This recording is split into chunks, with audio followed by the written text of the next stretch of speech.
Wiring complaint വരുന്നത് കൊണ്ടൊക്കെ ചിലപ്പം നമ്മൾ നേരത്തെ പറഞ്ഞ പോലെ KSB ബില്ല് കൂടാൻ സാധ്യതയുണ്ടല്ലോ. അപ്പൊ അങ്ങനെ ഒരു സാഹചര്യത്തിൽ നമുക്ക് വേറെ എന്താ ഇതിൽ ചെയ്യാൻ പറ്റുക അങ്ങനെ ഒരു പ്രശ്നം വരുന്ന സമയത്ത്? പ്രശ്നം വരുമ്പോൾ നമുക്കൊരു ഇലക്ട്രീഷ്യനെ കൊണ്ട് ചെക്ക് ചെയ്യാനേ പറ്റുള്ളൂ. പൊതുവേ ഇപ്പോൾ ഈ ELCB ഉണ്ടെങ്കിൽ ഇതുണ്ടെങ്കിൽ പെട്ടെന്ന് തിരിച്ചറിയാൻ പറ്റും. എന്നുവെച്ചാൽ ELCB ട്രിപ്പ് ചെയ്യും. അതെങ്ങനെയാണ് ആ സംവിധാനം?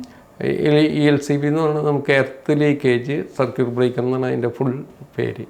അപ്പോൾ അതിൽ നമ്മുടെ വയറിങ് അല്ലെങ്കിൽ നമ്മുടെ എന്തെങ്കിലും ഉപകരണം അത് ഗ്രൗണ്ട് ചെയ്ത് പോയാൽ ഷോർട്ട് സർക്യൂട്ട് വന്നു കഴിഞ്ഞാൽ അപ്പോൾ ഇത് ട്രിപ്പ് ചെയ്യും. അപ്പോൾ സപ്ലൈ മൊത്തം ഓഫാവും.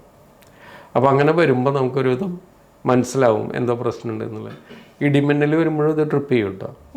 അപ്പോൾ അത് നമുക്ക് ഇടിമിന്നലൊന്നും ഇല്ലാത്ത സമയത്താണ് ELCB ട്രിപ്പ് ചെയ്തതെന്നുണ്ടെങ്കിൽ നമ്മളത് ചെക്ക് ചെയ്യുന്നുണ്ട്. ചെക്ക് ചെയ്യാന്ന് പറഞ്ഞാൽ വീടുകളിൽ ഇപ്പോഴത്തെ വയറിങ്ങിൽ ഓരോ സർക്യൂട്ടായിട്ട് തിരിക്കുന്നുണ്ട്. ആ സർക്യൂട്ടിൽ ഇതുപോലെ ട്രിപ്പ് ചെയ്യാനായിട്ടുള്ള സംവിധാനമുണ്ട്.